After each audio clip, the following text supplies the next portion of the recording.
Que a graça e a paz de nosso Senhor e Salvador Jesus Cristo seja com todos. Estamos chegando aqui para mais uma live, né? A paz do Senhor, pastor Fábio. Pai do Senhor, pastor Mauro, meu amigo, tudo bem? Tudo bem, graças a Deus. Estamos chegando aqui para mais uma oportunidade que o Senhor preparou de nós tratarmos assuntos relevantes sobre a palavra de Deus e discorrermos assuntos para edificação do corpo de Cristo e para melhoria do nosso aprendizado, né, para que possamos propagar o reino de Deus e que haja expansão no reino de Deus e nós possamos crescer em graça e conhecimento, como Jesus crescia em graça, conhecimento e estatura diante de Deus e diante dos homens. Verdade, meu nobre. Esse é o propósito, né, dessas lives que estamos realizando aí nas sextas-feiras. É justamente para isso, para crescimento, para desenvolvimento, para aprendizagem da palavra, para que possamos propagar a essência da palavra de Deus, né? Amém. Pastor Fábio, faz uma oração, por gentileza, para a gente iniciar. Oremos então, né? Senhor Deus e Pai, eu quero agradecer ao Senhor por estarmos aqui de pé, por estarmos vivos. Senhor, somos gratos ao Senhor pela salvação vicária, Senhor, na cruz do Calvário. Pedimos ao Senhor, meu Pai, que o Senhor abençoe a minha vida, a vida do pastor Mauro.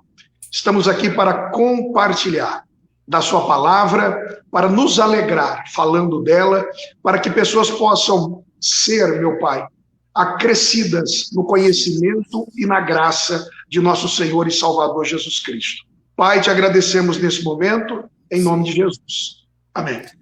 Amém. Maravilha, pastor Fábio. Estamos, então, chegando aqui, né?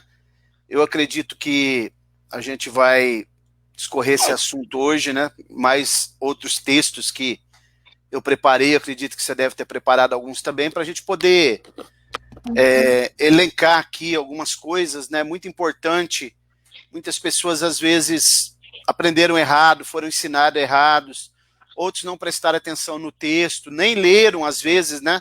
Só ficaram repetindo aquilo que os pregadores e alguém falou, né, nas redes sociais, na mídia, leram alguma coisa. Então nós vamos ver o que a Bíblia realmente ela revela e como ela tem a capacidade inerrante, ímpar, de se interpretar a si mesmo, né? Eu quero ler aquele texto aqui que eu sempre leio para a gente iniciar como base, que está no livro do profeta Isaías, capítulo 28, Isaías capítulo 28, quero ler os versículos 9 e 10.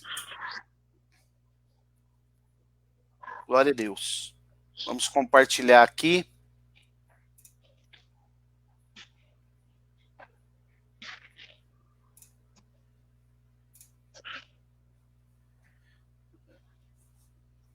Acho que deu algum probleminha aqui na Bíblia, mas eu vou ler aqui. Diz assim: ora, a quem ensinará ele o conhecimento e a quem fará entender a mensagem aos desmamados e arrancados dos seios? Pois é preceito sobre preceito, preceito e mais preceito, regra sobre regra, um pouco aqui, um pouco ali. Amém? Glória a Deus. Então, maravilha. Esse texto aqui, que é um texto especial, né? Que mostra que a Bíblia está interligada, conectada, e a Bíblia, ela tem uma capacidade de se interpretar, ela mesma se interpreta. Esse é o princípio da hermenêutica, né? Verdade. A ciência da interpretação bíblica. Então, muito importante a gente ler esse texto aqui, e quero que você já comece aí, pastor Fábio, já veja o primeiro texto aí que você preparou, para a gente já dar uma olhada, né? Então vamos lá, pastor Mauro. O senhor não está com a Bíblia, então não está dando certo aí não, né? Eu tô reabrindo ela aqui, que eu acredito que agora ela vai funcionar. Ela estava só carregando. Eu vou... Já pode ir vendo o texto aí que eu vou colocar aqui. Pastor Mauro, vamos lá então. O primeiro texto que eu quero compartilhar aqui É um texto que está lá em 1 Samuel, capítulo 13. Deixa eu abrir aqui enquanto o senhor vai vendo aí. 1 Samuel? 1 Samuel, capítulo 13, versículos 13 e 14. Deixa eu compartilhar aqui. É um texto que exalta os atributos incomunicáveis de Deus, né, dois deles, que é a onisciência e a presciência. Certo. E que vai trazer algo aqui de conhecimento para aqueles que estão nos assistindo aí, né? 1 Samuel 13. E 1 Samuel capítulo 13, versículo 13 e 14. Ó, tá aí. Eu posso ler aqui? Pode. Então vamos lá. Então disse Samuel a Saul: procedeste neciamente, não guardaste o mandamento que o Senhor teu Deus te ordenou. O Senhor, peraí que tá meio pequenininho aqui. O Senhor teria confirmado o teu reino sobre Israel para sempre. Agora, porém, não subsistirá o teu reino. Já tem o Senhor buscado em si um homem segundo o seu coração, e já o tem destinado para ser príncipe. Saiu aí. Cadê? Para ser príncipe, e já o tem destinado, para ser príncipe sobre o seu povo, porquanto não guardaste o que o Senhor te ordenou. Pastor Mauro, o que eu quero trazer aqui, né, para reflexão nossa, para aprendizado, né, para crescimento de todos nós aí, essa frase tão conhecida aí, quando ela foi proferida, quando o profeta diz que o Senhor vai levantar um homem segundo o coração dele, né? O que eu quero ressaltar aqui, o que eu quero falar aqui, e eu nas primeiras palavras eu disse que esse primeiro comentário estaria exaltando a onisciência, a presciência de Deus, é justamente por causa daquilo que eu quero trazer para reflexão aqui. Essa frase aqui, um homem segundo o coração de Deus, né, ela foi pronunciada antes de Davi nascer, né? Quando ela foi pronunciada, Davi ainda não existia, ele ainda não tinha nascido, né? E a gente chega, lógico, a essa conclusão observando alguns textos da Bíblia, alguns textos da palavra de Deus. Porque muita gente que, quando lê essa passagem, a ideia que tem é que quando o Senhor fala, ó, já tenho buscado, já tenho ordenado, principalmente essas duas palavras, eu tenho ordenado e já busquei alguém para ser príncipe em teu lugar. A impressão que dá é que essa pessoa já estava na terra dos viventes. Ela já estava aqui, né? Então, quem lê e não analisa com cuidado, não observa alguns detalhes, alguns pormenores das Escrituras, não consegue perceber que quando Deus ele pronuncia na boca do profeta essa palavra, Davi nem existia ainda, tá? Ele não existia. E como é que nós chegamos a essa conclusão? Lendo 3 textos da Sagrada Escritura, né? Então a gente tem que ler 1 Samuel capítulo 13, versículo 1, para nós entendermos em que ano do reinado de Saul essa mensagem foi proferida para ele. E quando a gente lê aqui 1 Samuel capítulo 13, versículo 1, né, que está aí no contexto do texto que nós lemos, né, se o senhor tiver aí fica mais fácil ainda, né? Observe, Saul tinha 30 anos de idade quando começou a reinar, e tendo reinado 2 anos sobre Israel. Algumas traduções dizem, no 2º ano do seu reinado, é a mesma coisa, né? Então, essa palavra foi proferida no 2º ano do reinado de Saul. E nós sabemos muito bem que Saul reinou sobre Israel 40 anos, né? E a palavra foi proferida no 2º ano. E o texto que diz que ele reinou 40 anos, né? Está lá em Atos, capítulo de número 13, versículo de número 21, que diz que ele reinou 40 anos. Então a gente começa a montar o quebra-cabeça para a gente entender e chegar à conclusão que essa palavra foi proferida antes de Davi nascer, mostrando como o nosso Deus é onisciente e presciente. Então vamos lá. No segundo ano do reinado foi proferida a palavra e ele reinou 40 anos. Quando ele morre, Davi vai assumir o trono com 30 anos de idade. Segunda Reis, capítulo 5, versículo 4.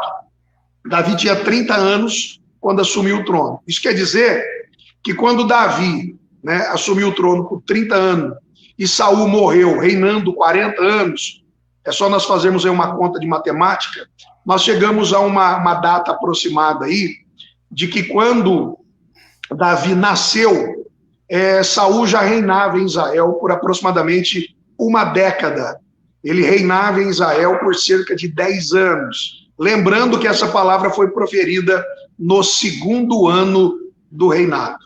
Então, quer dizer, 10 menos 2, 8 anos. Quer dizer, 8 anos antes do nascimento de Davi, o Senhor já falava, pela boca do profeta, que já tinha escolhido um homem e ordenado, buscado esse homem, para reinar no lugar de Saul. Então, eu olho para esses detalhes aqui, eu glorifico muito a Deus pela grandeza, pelo poder, do nosso Deus, E faz-me lembrar também aquela passagem lá de Isaías 44, 45, quando ele profetiza o profeta acerca de Ciro, que seria ungido para cumprir uma missão específica para o Senhor, E o Senhor profetizou cerca de 150, 200 anos antes dele nascer, já o chamou pelo nome e já havia estabelecido um propósito para a vida dele, uma missão que ele executaria em nome do Senhor Deus.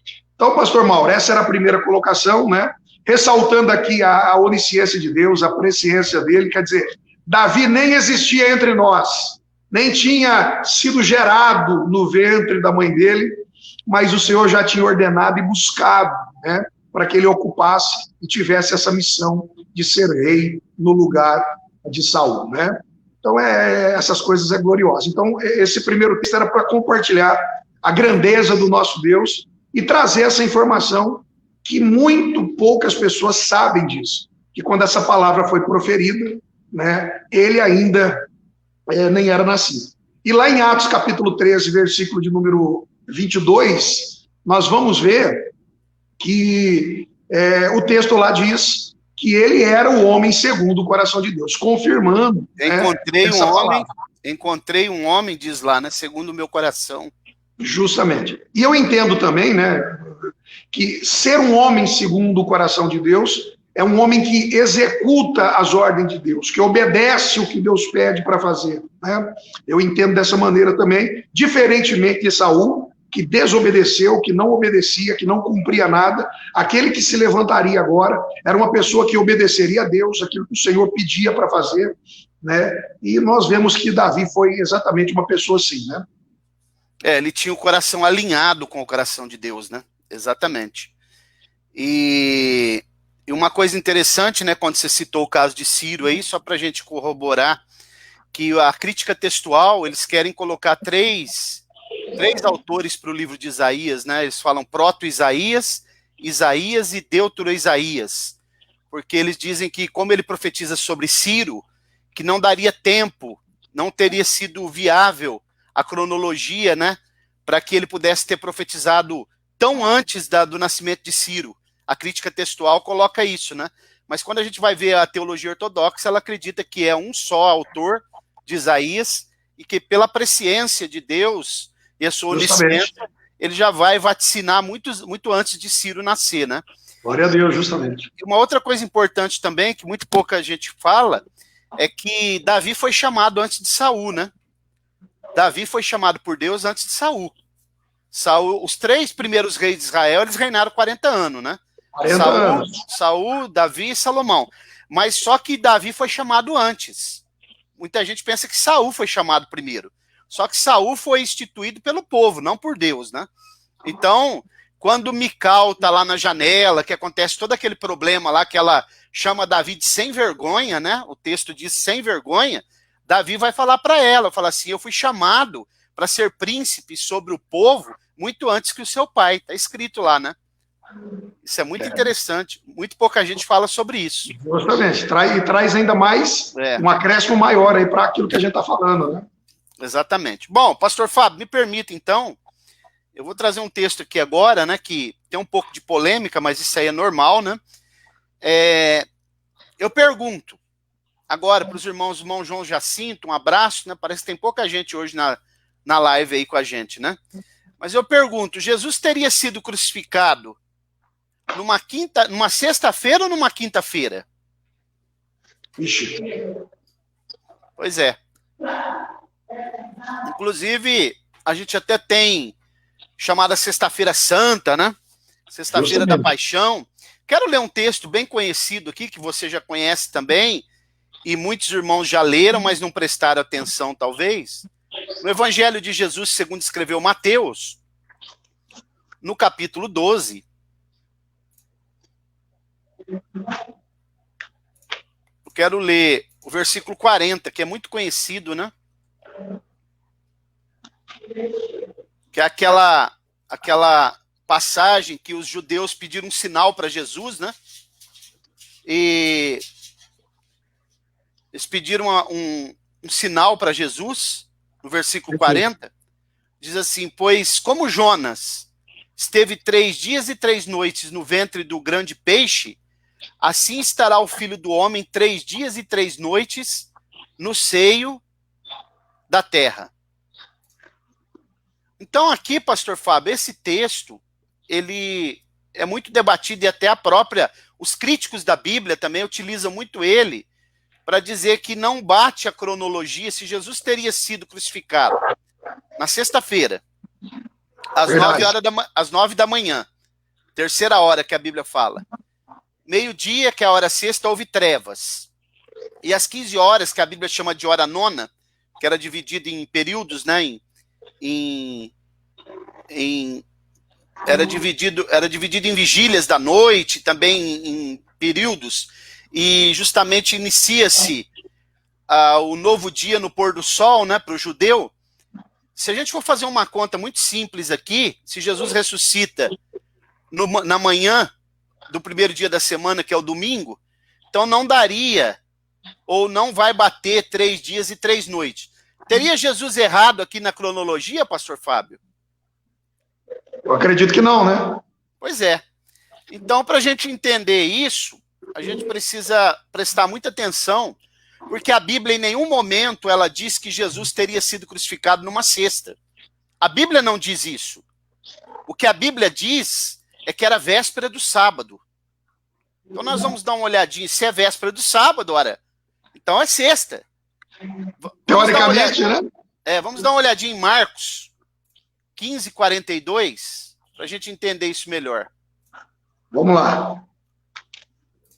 Marcos capítulo 15, o versículo 42. Olha como diz.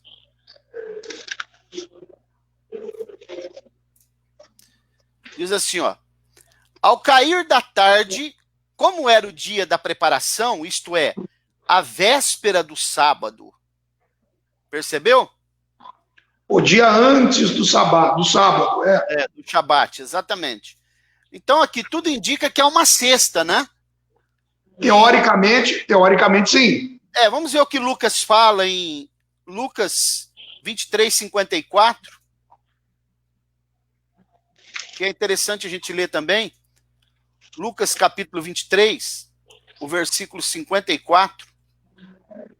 Quero também compartilhar aqui, para a gente prestar muita atenção nesse texto.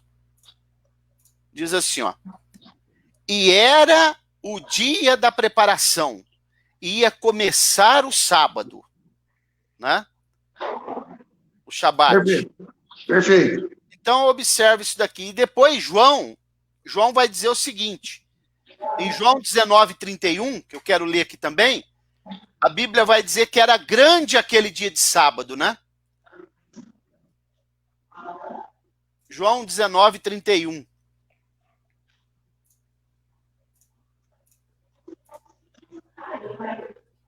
Olha o que a Bíblia diz, versículo 31. Ora, os judeus, como era a preparação, e para que no sábado não ficassem os corpos na cruz, pois era grande aquele dia de sábado, rogaram a Pilatos que lhe quebrassem as pernas e fossem tirados dali.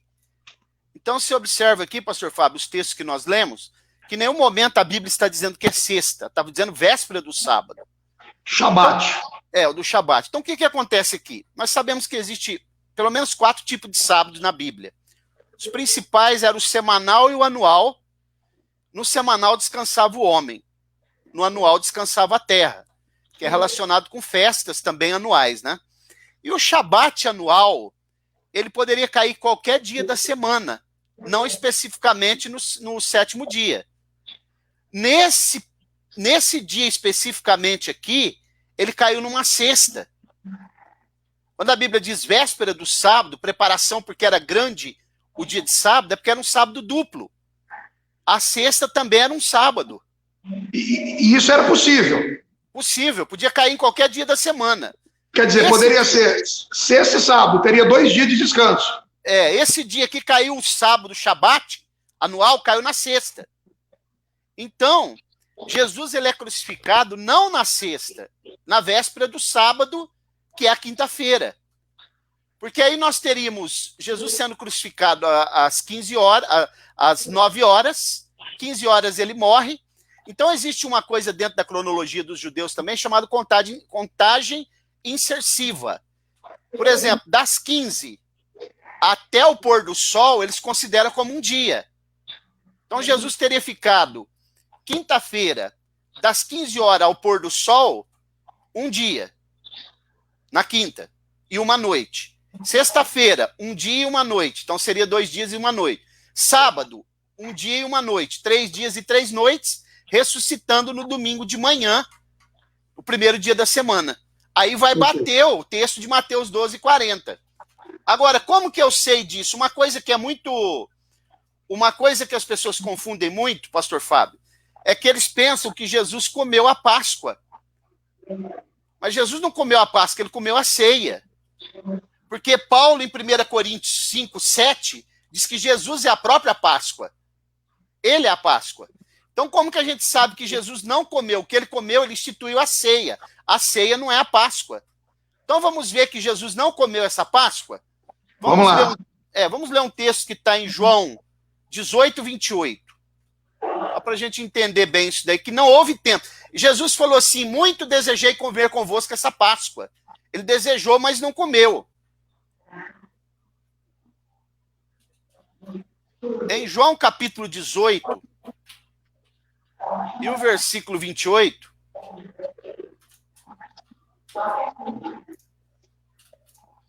quero compartilhar aqui para a gente ler junto. Diz assim, ó. Depois conduziram Jesus na presença de Caifás para o pretório. O pretório, a gente sabe que é uma tenda, né? Aonde era a tenda de um general onde se fazia julgamentos. E era manhã cedo. E eles não entraram no pretório para não se contaminarem, mas poderem comer a Páscoa. Quer dizer, a Páscoa não tinha acontecido ainda. Você percebeu? Jesus já estava preso na presença de Caifás, já tinha passado a noite toda sendo julgado, e era manhã cedo e eles não tinham comido a Páscoa ainda. Quer dizer, não houve tempo hábil para Jesus comer a Páscoa. Ele porque a Páscoa, ceia. A Páscoa seria no domingo. No domingo, com todos eles.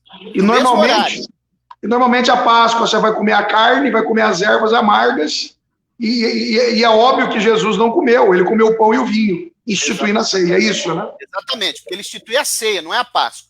E é interessante que Jesus, quando a gente vai estudar sobre o momento da morte do Cordeiro, que acontecia todos os dias lá no tabernáculo, Jesus morreu, foi crucificado às 9 horas da manhã e morreu às 15 horas. Justamente o horário que se imolava, se entregava as ofertas, os sacrifícios de manhã e à tarde no tabernáculo. Por isso que ele é a própria Páscoa, que Paulo fala em 1 Coríntios 5:7, não sendo possível ele ter comido a Páscoa, porque ele é a própria Páscoa. Verdade. Ok? Então Jesus foi crucificado numa quinta-feira, às 9 horas da manhã, morreu às 15 horas. Aí sim, vai a Bíblia interpretar ela própria, Mateus 15:40, ficando 3 dias e 3 noites no seio da terra, como se ele fez uma metáfora do que aconteceu com o profeta Jonas. Ótimo. Ok? Pastor Mauro, perfeito, e na verdade é um texto que poucas pessoas têm a coragem de discorrer sobre isso, né? Procuram diversos argumentos para tentar explicar esse texto que o senhor citou, e esses dias eu estava estudando um cronólogo fazendo análise dessa passagem, e ele fala exatamente isso, né? Essa questão do Shabat duplo, né? Que acontecia essa coincidência, né? Ele poderia cair em qualquer dia da semana, como o senhor disse, e nesse caso especificamente caiu na sexta e depois no sábado. Então, sendo na quinta-feira a morte, não na sexta, né? Maravilha, pastor Fábio. Pode seguir. Pastor Mauro, muito bom, tá? Muito bom, interessantíssimo isso, né? A gente vê muito pouco comentário sobre esse tema, né? Muito Ninguém pouco, se aventura aqui, não, muito pouco. Justamente, muito pouco, né? Mas precioso, interessante, né? E a gente percebe dentro da Bíblia, dentro da palavra, né? Pastor Mauro, o texto que eu vou comentar agora já é um texto mais simples, mais tranquilo, né? Muito simples o texto aqui. Atos 16 e 31, olha, é um dos textos áureos da Bíblia, né? Atos, 16. Capítulo 16, verso 31. Se o senhor puder abrir aí. Vou abrir. Né, a gente já lê. Dentro daquilo que a gente tem falado, né, textos que aprendemos errado, nós vamos falar sobre esse texto aqui muito rápido, mas ele também vai trazer um ensinamento para muitos aí. Uhum. Vamos lá, Atos 16 e 31. Se der para subir mais um pouquinho aí, que embaixo tem a legenda aqui que o senhor colocou, não dá para ver. Perfeito. E esse texto a gente vai entender ele utilizando aqui, na verdade, uma regrinha gramatical, a gente vai compreendê-lo. Não só usando a regrinha, mas depois lendo os textos posteriores, né? O contexto imediato, nós vamos compreender. Então, Atos 16 e 31 diz assim, né? Responderam eles: crê no Senhor Jesus e serás salvo, tu e a tua casa, tá? Crê no Senhor Jesus e serás salvo, tu e a tua casa, tá bom? Qual que é a interpretação popular, né? Aquela interpretação que está na boca do povo, né? Normalmente esse versículo ele é interpretado como se fosse uma promessa, quer dizer, eu crendo em Jesus, né? Consequentemente, a minha casa será alcançada pelo Senhor, vai ser salva também, eles serão salvos. Então, esse texto, normalmente, ele é citado, né, como se ele fosse uma promessa. Então, eu creio, e por causa da minha fé, por causa de eu crer no Senhor, também a minha família vai ser alcançada, mais cedo ou mais tarde vai ser alcançada, né? É bem verdade que existem casos de famílias, né, que começaram a serem salvos através de um membro da família. Então, através dele, todos foram alcançados. Mas, na verdade, todos precisaram crer no Senhor, todos precisaram confessar os seus pecados e serem salvos também, assim como aquele primeiro membro da família, que foi o canal que Deus usou. E então, ouvir a pregação, né?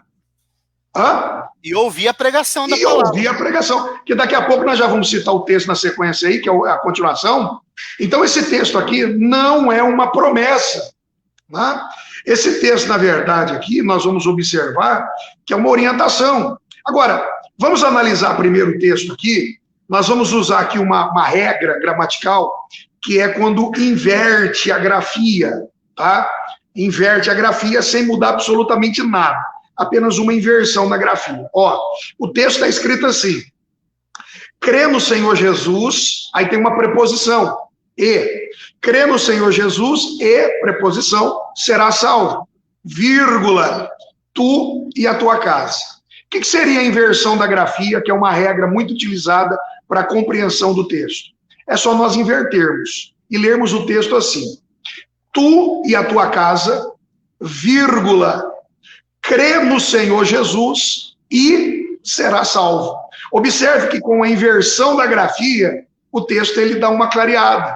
Quer dizer, tu e tua casa, quer dizer, o carcereiro e toda a sua família, vírgula, crê no Senhor Jesus e serão salvos. Quer dizer, é necessário crer nele para ser salvo. Quer dizer, não é somente o carcereiro crer que a promessa vai atingir a todos, né? Na verdade, todos têm que crer, todos têm que ouvir a palavra. E quando a gente olha o contexto agora, quer dizer, o versículo 32, se o senhor puder colocar aí, 33, né? O 34 aí, até o 34, nós vamos exatamente, né, corroborar com essa afirmação. Quer ver? Sobe um pouquinho aí, pastor Mauro. 32, né? Sobe, isso. Aí, desce um pouquinho. A palavra, ó. Oi? Então lhe pregaram a palavra. Então lhe pregaram a palavra de Deus e a todos que estavam em sua casa. Ó, tomando-os ele consigo, naquela mesma hora da noite, lavou-lhes as feridas e logo foi batizado, ele e todos os seus. Olha o 34. Então os fez subir para sua casa, pôs-lhe a mesa e alegrou-se muito com toda a sua casa, por terem crido em Deus. Quer dizer, toda a casa dele foi salva, mas foi necessário ouvir a pregação da palavra, crerem na palavra e então receberem a salvação. Nesse caso aí, eles já foram até batizados nas águas, né? Então, é apenas aí esse comentário, é um texto muito conhecido e às vezes os irmãos, né, na simplicidade, por terem ouvido dessa maneira, é aquela velha história da síndrome do papagaio, né? Aquilo que você ouve, você transmite também, passa à frente, né? Então, esse texto não é uma promessa, tá? Na verdade, é uma orientação. Se tu e a tua casa crerem no Senhor, elas também, ou eles também, serão salvos, assim como você, nesse momento, está recebendo a salvação. Então, é isso aí. Amém. Não sei se está tendo alguma interferência aí, que aqui está chovendo. Tá dando para ouvir a chuva aí ou não? Ô, rapaz, que coisa boa, hein? Eu tô ouvindo um barulhinho aí mesmo. É a chuva. Mas não tá tendo interferência, não. A internet aqui tá boa aí. Maravilha. Então, vamos para um outro texto. Vamos lá. Muito bem explicado esse daí. E eu já lanço uma pergunta aqui, né? Peço aos irmãos que estão aí conosco que compartilhem a live aí para que essa live possa ser expandida. Então eu vou fazer uma pergunta aqui, ô pastor Fábio. Se Jesus era rei, por que ele não entrou em Jerusalém montado em um cavalo, que era costume dos aristocratas, um grande cavalo, principalmente branco, né? Ou então jumentas brancas, como diz lá em Juízes 10:5, ele entra num jumentinho simples. As pessoas vão dizer assim, porque ele era humilde, não é? Mas Sim. Será que seria só isso? Eu acredito que não. Pois é. Para a gente entender isso daí, a gente vai ter que dar uma olhada nas duas genealogias de Jesus que são narradas por Mateus e por Lucas. Primeiro, vamos dar uma olhada primeiro na que Mateus fala. Você sabe que Mateus ele vai trazer a genealogia de José, né? E Lucas vai trazer a genealogia de Maria. Os dois eram da tribo de Judá. De Judá. Perfeito. Ok? Só que Jesus, ele vai entrar na genealogia mesmo por Maria. Paulo vai deixar isso claro, nós vamos ler também. Vamos ler primeiro Mateus, capítulo 1, versículos 5 e 6.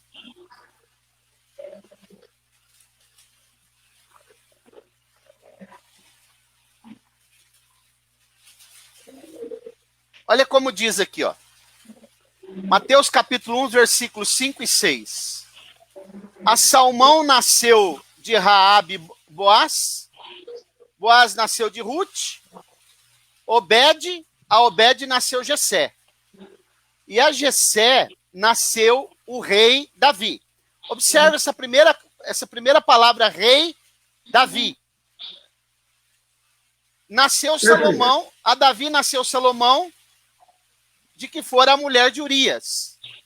Perfeito. Então observe aqui, pastor Fábio, que essa expressão rei Davi aqui, ela não está aqui por acaso. Ela tem o objetivo dela estar aqui. Porque o objetivo de Mateus, como ele escreve para os judeus, é mostrar que Jesus veio da linhagem real, da descendência de logo, então ele vai falar rei Davi. E ele cita o filho de Davi aqui, Salomão, que também foi rei. Porque o objetivo de Mateus é mostrar Jesus como rei. Perfeito, muito bom. Você vai para Marcos, o objetivo de Marcos, que ele escreve para os romanos, é mostrar Jesus como servo. Ok? Tá bom. Agora vamos para Lucas, capítulo 4. A chuva tá forte aqui, viu? Ô, rapaz, manda ela para cá, pastor Mauro. Faz uma oração de Elias aí, rapaz. Lucas 4. Vamos ler os versículos 30 e 31.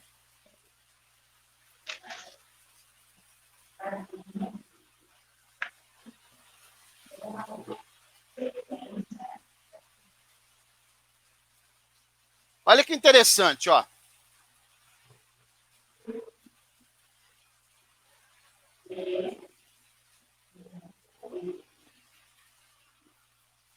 Deixa eu só me...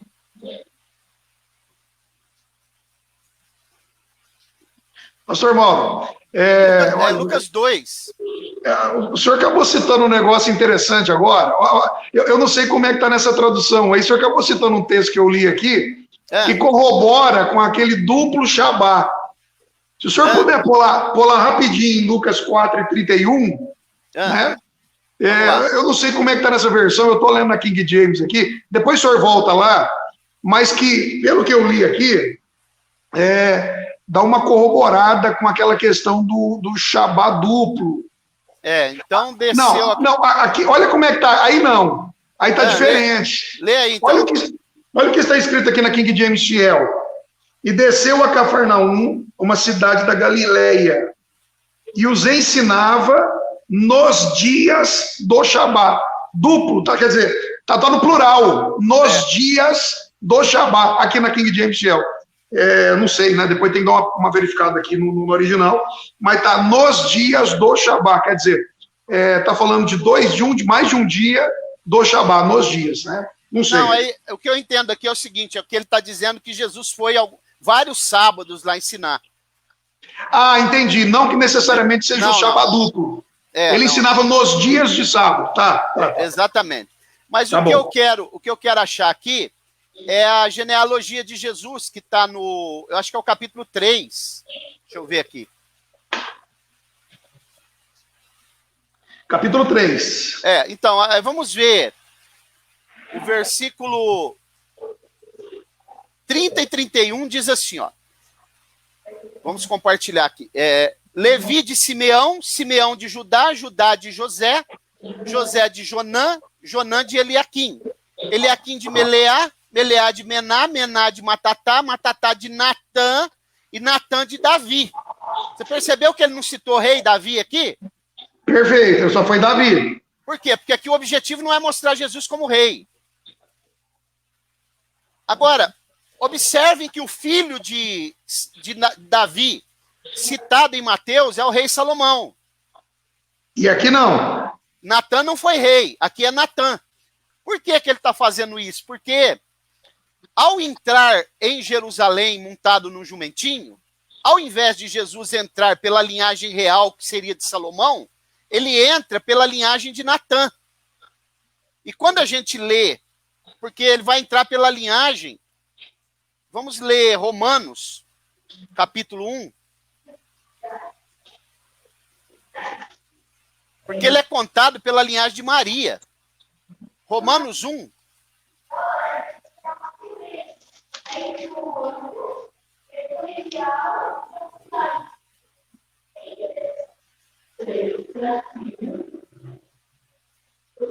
Olha o versículo 3, ó. Vou ler o 2 e o 3. Que ele antes havia prometido pelos seus profetas nas Santas Escrituras acerca de seu filho, que nasceu da descendência de Davi, segundo a carne. Quer dizer, está falando da linhagem de Maria, porque ele não nasce de José.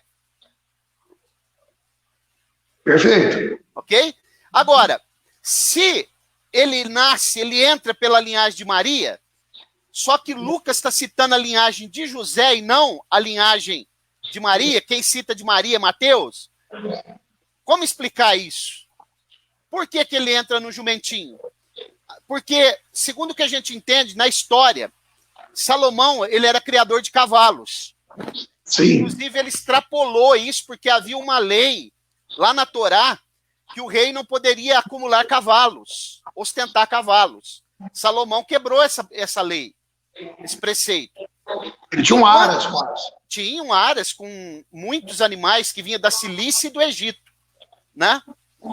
Enquanto que você vai olhar a vida de Natã, você percebe que Natã era criador de jumentos. Ok? Agora, o que tem a ver isso? Porque Jesus não podia entrar pela linhagem de Salomão, porque a linhagem de Salomão estava amaldiçoada para que outro rei da linhagem de Salomão ocupasse o trono. Você sabia disso, pastor Fábio? Não, não sabia não. Pois é, depois que veio o cativeiro babilônico, que Jeconias ou Jeoaquim é levado, é o último rei do Reino Sul, Judá, é levado cativo, nunca mais alguém da linhagem de Salomão poderia ocupar o trono de Israel. Por isso que Jesus, ao invés de entrar pela linhagem de Salomão, ele entra pela linhagem de Natã. Agora, e Natã não era rei, só que era criador de jumentos. Agora, e era descendente de Davi. Da mesma tribo de Judá. Só que Natã, ele é descendente de José. Enquanto que a linhagem de Salomão, ela vem de Maria. Olha que interessante. Mas como que eu sei disso, que a linhagem de Salomão tinha uma maldição que ele não podia ocupar o trono? Justamente. Está na Bíblia isso daí. Vamos ler. Vamos lá. Jeremias 22, 28 ao 30.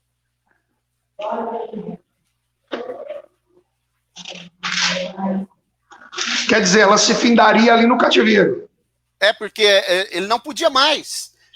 E como ele era criador de cavalos e Natã, criador de jumentos, Jesus faz toda aquela preparação. Zacarias já profetizou, Zacarias 9:9, que ele entraria montado num jumentinho, filha de jumenta.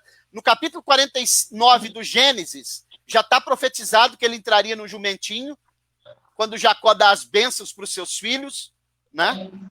Olha o versículo 28, pastor Fábio, vou compartilhar aqui. Jeremias 22, do 28 até o 30. Diz assim, ó.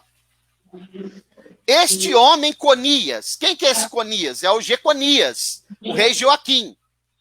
Algum vaso desprezado e quebrado, um vaso que ninguém se agrada? Por que razão foram ele e a sua linhagem arremessados e arrojados para uma terra que não conhece, que é a Babilônia, no caso? Ó terra, terra, terra. Aqui é uma metáfora de judeus, igreja, judeus e gentios, pastor Fábio. Terra, terra, terra. Ouve a palavra do Senhor. Aqui é um tipo da igreja, judeus e gentios. Os três povos, ó. Igreja, judeus e gentios. Verso 30. Assim diz o Senhor: escreverei que este homem fica sem filhos, homem que não prosperará nos seus dias, pois nenhum da sua linhagem prosperará para assentar-se sobre o trono de Davi e reinar daqui em diante em Judá. Daqui em diante. Percebeu? Jeconias ou Jeoaquim é de Judá, da onde vinha a linha, ele vinha da linhagem de Salomão. Então, a partir daqui, dessa linhagem do cativeiro babilônico, nenhum da linhagem de Salomão mais poderia sentar-se no trono de Judá para reinar. Em toda a profecia, como a Bíblia está interligada, no Gênesis 49 já dizia que Jesus montaria no jumentinho. Zacarias 9:9, ao invés de Jesus entrar pela linhagem de Maria, que ele nasceu da carne, que seria de Salomão, montado num cavalo, ele entra pela linhagem de Natã, porque Natã é criador de jumentos. Perfeito. Quer dizer, ele continua da linhagem de Davi, mas não por Salomão, por Natã. Por Natã, que não era rei, mas era da linhagem de Davi. Era Percebeu? Da linhagem do rei. Perfeito. Exatamente. Tremendo, hein? Muito bom, hein? Muito bom o nome. Glória a Deus, né? Não, a Bíblia não tem coincidência. A Bíblia houve uma mente mestre que trabalhou para ela chegar nas nossas mãos. Ela está inerrantemente interligada. E existe uma concordância inigualável, sui generis na palavra de Deus. Sensacional, é tremendo, né? E a gente percebe isso quando a gente estuda esses detalhes da Bíblia, né? Nesses detalhes que a gente percebe que realmente essa mente mestre, né, trabalhou, né, para que ela estivesse toda interligada, né, conectada. Amém. Pastor Mauro, vamos lá? Mais um texto? Olha, 45 minutos, tá bom o papo hoje, né? Tá rápido. Tá bom. Os irmãos já podem ir preparando perguntas aí que... Vamos lá, vamos para mais um texto aqui, Pastor Mauro, que também coaduna com essa questão aí de textos e versículos que aprendemos errado. Vamos ver se o senhor já ouviu falar sobre isso, né? Eu acredito que sim. O senhor já deva ter ouvido falar da boca de muitos pregadores, né, na igreja, nos cultos, que durante os 40 anos de caminhada do povo no deserto, as roupas e os sapatos dos hebreus cresciam à medida que o corpo deles iam crescendo, né? O senhor já deve ter ouvido falar sobre isso também, né? Já. Que a gente, glória a Deus, aleluia, coisa linda, bonita, né? Então, quer dizer, a gente falava, o menininho estava lá com a roupinha, mas conforme ele virou adolescente, a roupa acompanhava, o sapato acompanhava. Virou adulto, a roupa crescia junto e o sapato também. Né? Nós já ouvimos sobre isso, né, pastor Mauro? Já ouvimos, várias vezes. Agora, é interessante, né? Nós cremos, e cremos piamente, né? Que Deus é poderoso para fazer isso, se Ele quiser fazer, Ele faz. E muito mais. E ponto final. E muito mais do que isso, né? Porém, esse texto aqui, na verdade, ele é um clássico, né? Daquela palavra de Paulo lá em 1 Coríntios 4:6, quando Paulo diz, que nós não devemos ir além daquilo que está escrito. Então, é um exemplo aqui que coaduna com isso, né? O que nós estamos abordando aqui é a questão de não ir além do texto, né? Ou a gente fala, ou a gente cita algo que a Bíblia não corrobora, né? Pastor Fábio, só para ratificar o que você está falando, isso aí entra aquela questão que eu falei umas semanas atrás sobre os princípios gramaticais históricos, que não pode ser violado, a simplicidade do texto, né? E levando em consideração todo o pano de fundo histórico da narrativa bíblica e os pontos gramaticais que são fundamentais. E ips literim, se a Bíblia está ali, você não vai além do texto, é o que está escrito ali e acabou. É um caso de interpretação literal, não adianta a gente querer ir para um lado, para o outro, né? Vamos ficar com o texto. Como o senhor disse, né? Ipsis literis, quer dizer, exatamente do jeito que está escrito, né? E para nós fechar esse raciocínio, eu queria ler aqui 2 textos, se o senhor pudesse abrir aí, Deuteronômio capítulo 8 e o versículo 4, e depois Deuteronômio 29:5, 8 e 4, 29:5, né? Nós vamos ver que em nenhum momento o texto bíblico vai dizer que a roupa acompanhava o crescimento das pessoas ou que o sapato acompanhava o crescimento dos pés. Não que Deus não pudesse fazer, porque Ele pode fazer muito mais do que isso, obviamente muito mais do que isso, né? Mas a Bíblia não fala sobre isso. Olha bem, né? Olha o que diz Deuteronômio 8:4. Não se envelheceram as tuas vestes. Peraí, que tá pequenininho aqui. Para mim tá pequenininho. Não se envelheceram as tuas vestes sobre ti, nem se inchou os teus pés nestes 40 anos. Né? Então, a palavrinha-chave aí é não se envelheceu, ou não se envelheceram. Quando a gente olha essa palavra no original, eu consultei hoje o dicionário Strong, balá, B-A-L-A-H, balá, eu acho que é assim que pronuncia, que significa nunca gastaram, né? Então está falando aqui de preservação da roupa e dos vestidos, da roupa e do sapato também.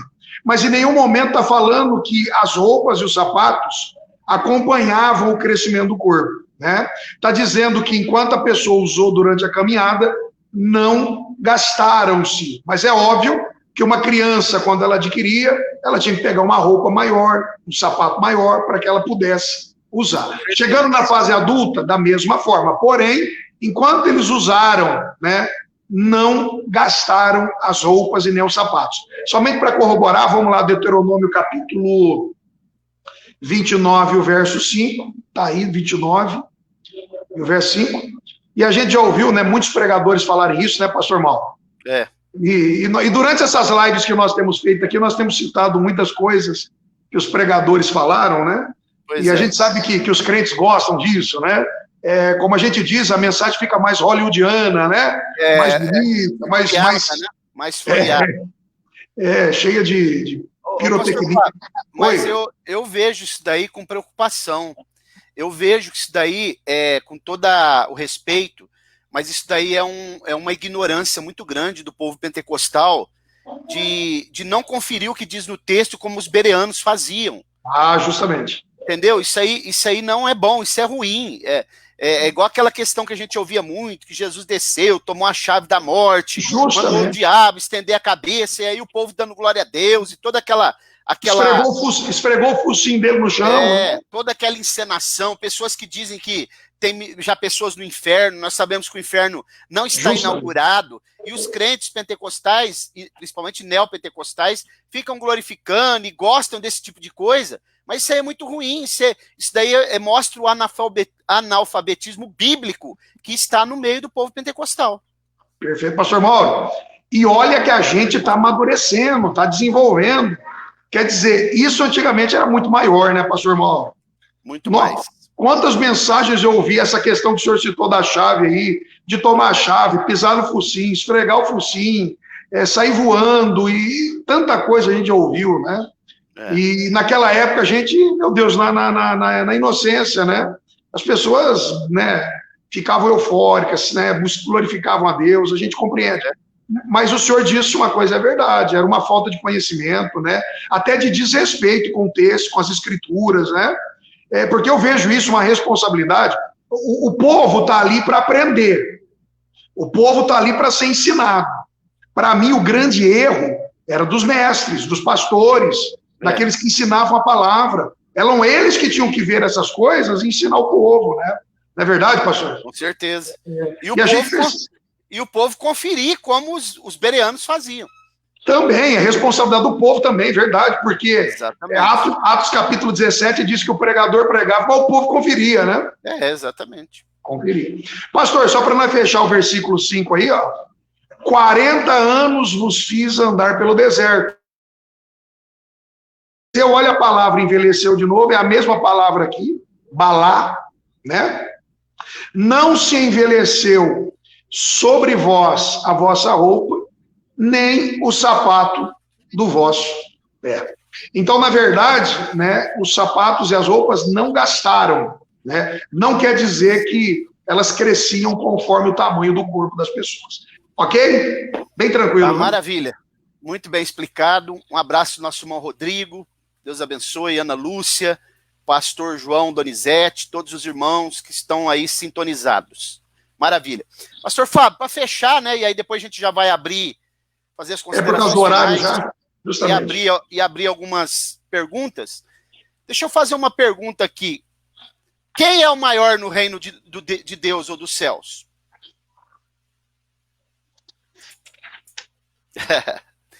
Vamos ler um texto aqui clássico. Vamos lá. Clássico também, né? Lucas capítulo 7. Esse texto é clássico. Eu até preguei sobre esse assunto há poucos dias na igreja. Diz assim, ó. Lucas capítulo 7. Quero ler a partir do versículo 18. Beleza. Ora, os discípulos de João anunciaram-lhe todas estas coisas. E João, chamando a dois deles, enviou-os ao Senhor para perguntar-lhe: És tu aquele que havia de vir ou havemos de esperar outro? Quando aqueles homens chegaram junto dele, disseram: João, o Batista, enviou-nos a perguntar-te: És tu aquele que havia de vir ou havemos de esperar outro? Naquela mesma hora, curou a muitas de doenças de moléstias. É interessante isso daqui, porque Mateus, quando ele fala sobre isso, ele não cita que Jesus curou. Mas aqui mostra, Lucas está dando detalhes, que Jesus curou primeiro, para depois responder. Perfeito. Jesus mostrou o sinal. Se a gente lê só Mateus, o que Mateus está falando, a gente não vai perceber isso, né? Ok. Então, naquela mesma hora curou, 21, de doenças, moléstias, espírito maligno, e Deus vista muitos cegos. 22, então lhes respondeu, ide e contai a João o que tens visto e ouvido. O cego vê, os coxos andam, os leprosos são purificados, os surdos ouvem, os mortos são ressuscitados, e os pobres é anunciado o evangelho. Bem-aventurado aquele que não se escandalizar em mim, quer dizer, não duvidar de mim, aquele que não colocar em xeque, que não estiver em dúvida. 24. E tendo-se retirado os mensageiros de João, Jesus começou a dizer às multidões a respeito de João, que saíste a ver no deserto? Um caniço agitado pelo vento, quer dizer, uma vara de pesca, que não tem estabilidade, que é levado conforme o vento, que é de duplo ânimo. Jesus está falando bem de João. 25. Entendi. Mas que saíste a ver? Um homem trajado de vestes luxuosas? Eis aqueles que trazem roupas preciosas e vivem em delícias, estão nos palácios reais. Jesus está dizendo o seguinte, vocês estão falando de um profeta. Ó, 26, não de um rei, de um aristocrata. Mas que saíste a ver um profeta? Sim, vos digo muito mais do que profeta. Este é aquele de quem está escrito. Eis que envio ante a tua face o meu mensageiro. Ele está citando o livro de Malaquias. Perfeito. Palavra angelos aqui, mensageiro, angelos, que pode se referir a um anjo ou a um pregador do evangelho, um profeta, que há de preparar adiante de ti o teu caminho. Pois eu vos digo que entre os nascidos de mulher não há nenhum maior que João, mas aquele que é menor no reino de Deus é maior que ele. Isso aqui é profundo, hein, pastor Lauro? Percebeu, pastor Fábio? Jesus aqui, primeiro, ele vai tecer todos os elogios a João, vai dizer que João é um grande profeta, não é vulnerável, né?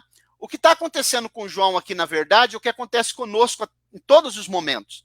Nos momentos de dificuldade, de perplexidade, nós começamos, será que Deus me esqueceu? Será que não vai acontecer isso? Quando que vai acontecer? Porque João é o mesmo que tinha sido revelado pelo próprio Deus, que Jesus era o Cordeiro de Deus, que tira o pecado do mundo. Como Entendi. que agora ele está colocando em xeque e perguntando se deve esperar outro? E a gente vai ver que os mensageiros vão voltar para ele lá e vão dizer, ó, nós vimos os milagres, realmente ele é o Messias. Ok? Mas na cabeça de João, pastor Fábio, passava algo que passava na mente de todos os discípulos, inclusive na mente de Judas Iscariotes. Eles pensavam que Jesus, ele veio para ser um revolucionário, que ele ia regimentar o povo para enfrentar o Império Romano com armas. Entendi. Como não aconteceu isso, veio a dúvida. João agora está preso, subjugado por Herodes, o Império Romano continua no poder, e ele está pensando, será que é ele mesmo ou será que vai vir outro? Porque o Império Romano continua no poder. É igual a gente de vez em quando começa a pensar, será que Jesus não vai voltar? Até quando vai ficar essa injustiça, essa pandemia, todas essas coisas aí que está acontecendo? A gente passa na nossa mente. Esse sistema todo. Todo esse sistema corrupto. E os judeus, se você conversar com um judeu ortodoxo, ele vai dizer que Jesus não é o Messias, o teu Jesus não é o Messias. Porque ele veio, ele não trouxe a paz, ele não subjugou o Império Romano, é porque eles não entenderam e não entendem que Jesus vai fazer tudo isso, mas na segunda vinda. E não na primeira, entendi. João também não entendeu isso daí. Por isso que ele fez essa pergunta. Agora, quando Jesus responde que João é o maior nascido de mulher, quer dizer, João, ele é o último profeta que vai vaticinar a respeito de Jesus. Ele é um profeta veterotestamentário atuando no Novo Testamento. E quando Jesus diz que toda a lei e os profetas terminam em João, significa que João, ele é o último que vaticinou a respeito dele. A profecia terminou ali, porque Jesus veio. Agora, quando Jesus diz que nascido de mulher, ele está colocando João como o maior profeta de todos. Agora, quando ele diz que o menor no reino de Deus é maior que ele, quem seria esse menor, pastor Fábio? Então, eu não quero arriscar aqui para... Eu quero que o senhor explique. Pois é, agora partindo da nossa premissa, que a própria Bíblia explica, a Bíblia mesmo se interpreta, Ela mesma, né? Vamos perguntar para João quem é o maior? Vamos lá. Então, vamos perguntar para a Bíblia quem é. A Bíblia vai narrar o próprio João respondendo. Vamos para Mateus capítulo 1, que aqui está a chave da resposta. A partir do versículo 5, por aí. Mateus 1 e 5. Deixa eu só me localizar aqui. Mateus ou João? Não, é Mateus. Vamos compartilhar aqui.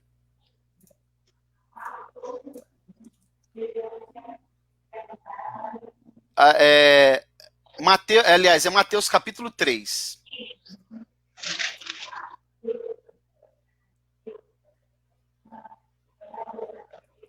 A partir do versículo 5, diz assim, ó. Então ia ter com eles os de Jerusalém, de toda a Judéia, de toda a circunvizinhança do Jordão. E eram por eles batizados no rio Jordão, confessando seus pecados. Mas vendo ele, muitos dos fariseus, observe que ele está falando de fariseus e saduceus, que vinham ao batismo, disse, raça de víboras, quem vos ensinou a fugir da ira vindoura? Produzir, pois, frutos dignos de arrependimento. E não queirais dizer dentro de vós mesmos, temos por pai Abraão, porque eu vos digo que, mesmo destas pedras, Deus pode suscitar filhos a Abraão. E já está posto o machado à raiz das árvores. Toda árvore, pois, que não produz bom fruto, é cortada e lançada no fogo. Eu, na verdade, batizo em água, na base do arrependimento. Mas aquele que vem após mim, observe essa palavra após mim, isso daqui é uma chave. É mais poderoso do que eu. Que nem sou, é mais poderoso do que eu. Observem, é mais poderoso do que eu. Nem sou digno de levar as alpargas. Ele vos batizará com Espírito Santo e com fogo. A sua pá ele tem na mão e limpará bem a sua eira. Recolherá o seu trigo ao celeiro, mas queimará a palha em fogo inextinguível. Então João aqui está colocando Jesus maior que ele. E lá quando ele batiza Jesus, que ele diz, eis o Cordeiro de Deus que tira o pecado do mundo, ele vai falar assim que, lá em João, né, no primeiro capítulo, ele diz que Jesus veio após ele, mas é antes do que ele. Ele veio após mim, mas é antes de mim. Então, deixa eu explicar isso daqui. No reino que os homens observavam, depois Jesus vai falar que o reino é tomado pela força, os homens têm se apoderado dele pela força, em Mateus capítulo 11, né? Mas aí, no conceito do reino de Deus que os homens enxergavam, Jesus era menor que João, porque ele veio depois de João. E ele era menor em idade que João. João era mais velho. Mas no reino de Deus, Jesus é maior que João. Entendi. Ok? Então o maior que Jesus está dizendo é ele próprio. Ó, João, nascido de mulher, ele está colocando João maior que todos os profetas. Ele é maior. Agora, no reino de Deus, o menor é maior que ele. Por que o menor? Porque no conceito dos homens, Jesus era menor do que João, porque ele veio depois. No reino humano. Não, no próprio, o reino de Deus que eles enxergavam. Entendi. Aí Jesus está falando, no reino de Deus, o menor, segundo o que eles enxergam, eu tô agora parafraseando o texto, né? Ele, na verdade, o menor é maior que ele, porque Jesus é maior. E aqui João está dizendo, eu não sou digno, ele é maior que eu. Eu não sou digno nem de desatar as alpargas dos seus pés. Porque no conceito deles, como Jesus veio depois, e ele era menor em idade, dava uma diferença de 6 meses, eles achavam que Jesus era menor que João. Mas Jesus era maior que João. Entendeu? Então Jesus colocou ele numa dimensão muito grande, maior que todos os profetas. Mas no reino de Deus, eu sou maior que ele. E ele mesmo vai dizer que Jesus é antes dele. Você entendeu? Então, isso não é interpretação minha só, isso é a interpretação de Agostinho, que era um dos pais da igreja. Existe um pregador chamado Crisóstomo, do 4º século, muito famoso, que ele tem essa mesma interpretação também. E a própria Bíblia, que ela está dando uma interpretação muito clara sobre isso, né? Perfeito. E o menor do reino seria aqueles que vão fazer parte do reino de Cristo. Não, o menor do reino, no contexto que nós lemos, é Jesus. O menor do reino que ele está falando é o seguinte, muita gente interpreta dessa maneira que você colocou aí, mas na verdade é o seguinte, é que para os homens que observavam o reino de Deus e tentavam até se apoderar dele pela força, né, porque tem uma interpretação dupla também, né? Uns dizem que é isso, outros dizem que é uma outra coisa, que é o esforço que você tem que fazer, outros dizem que é porque os homens se apoderavam pela força, próprio Império Romano, né? Mas, na verdade, os homens olhavam para o reino de Deus como assim? Esse Nazareno que veio no reino de Deus, ele é menor que João Batista, porque ele veio depois. João é antes dele, né? Quando a gente lê, você quer ver como esse texto vai ficar mais claro ainda? Quando a gente vai para João capítulo 1, João capítulo 1, aliás, João capítulo 3, olha que interessante, ó.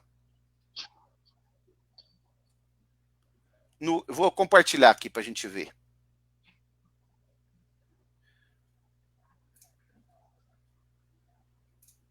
Vai dizer assim, ó, João 3,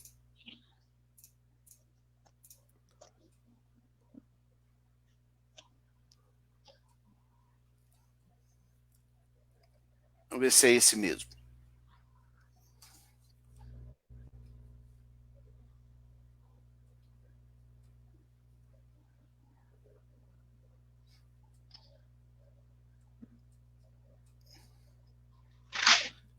Eu acho que é Mateus, pastor Fábio, capítulo 3. Vamos ver aqui. Capítulo 4, que é quando ele fala do batismo, né?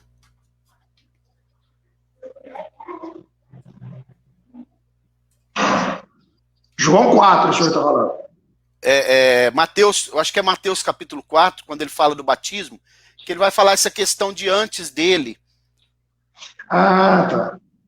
Aqui, ó.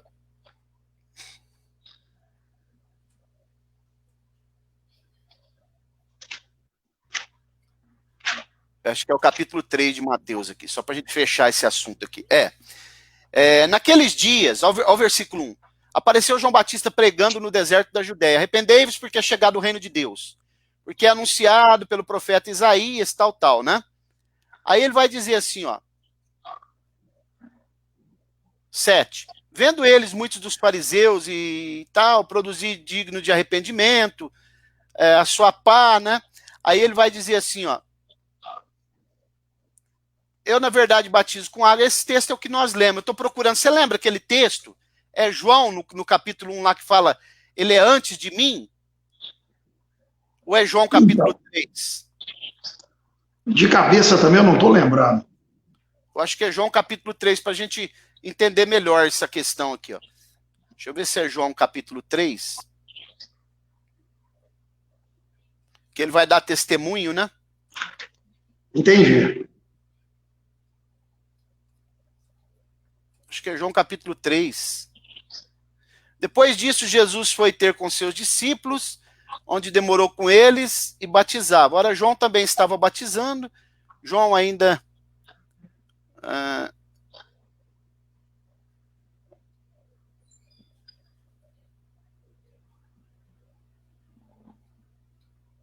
Não é nesse texto aqui, não. Eu não estou lembrado agora, não sei se é João capítulo 1, mas quando João fala... ele vem depois de mim, mas ele é antes de mim. Eu acho que deve ser João capítulo 1, não é não?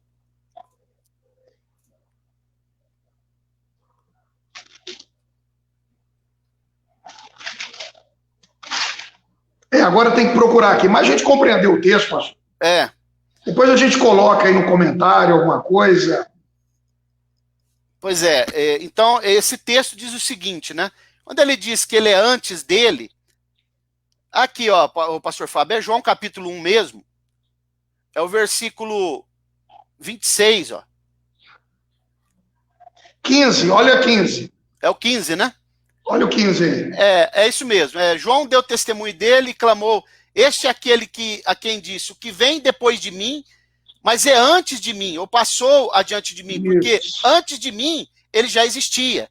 Então, só para fechar, quando ele diz o menor no reino de Deus é maior que ele, significa o seguinte, que João, no conceito dos homens, a visão que eles tinham do reino de Deus, João era maior porque ele apareceu antes, e ele era maior em idade. Mas no reino de Deus mesmo, Jesus é maior que ele, porque Jesus é antes que João.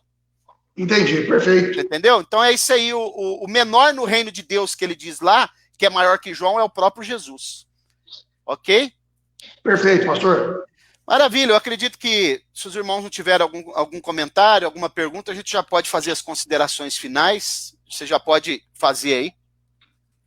Pastor Mauro, só agradecer, né? Porque cada uma dessas aulas aí só traz enriquecimento, né? E aprendizado para todos nós, né? Então, que Deus abençoe a todos aqueles que estavam conosco aí, ouvindo. Depois nós vamos compartilhar essa live aí, e eu acredito que muitas outras pessoas também serão alcançados aí por essas palavras e por esses ensinamentos. Que Deus abençoe. Maravilha, é isso mesmo. O irmão colocou aqui o João Roberto, é João 1,15, é isso mesmo. Aqui ficou muito claro, né, que, na verdade, o próprio João está dizendo que Jesus veio antes dele, né? Porque os fariseus, a turma lá, os religiosos entendiam que João era maior, até os próprios discípulos de João, né? Porque veio antes. O pastor Robson, lá de Pernambuco, está dizendo: o que vem depois de mim tem excelência, porquanto já existia antes de mim. Isso mesmo, pastor Robson. Eu acredito que ficou bem claro, né, que o menor que Jesus está falando no reino de Deus, que é maior que ele, é o próprio Jesus, né? Embora ele tenha colocado os profetas todos menores do que o próprio João. Maravilha, Deus abençoe a todos, né? Vamos orar, agradecer a Deus.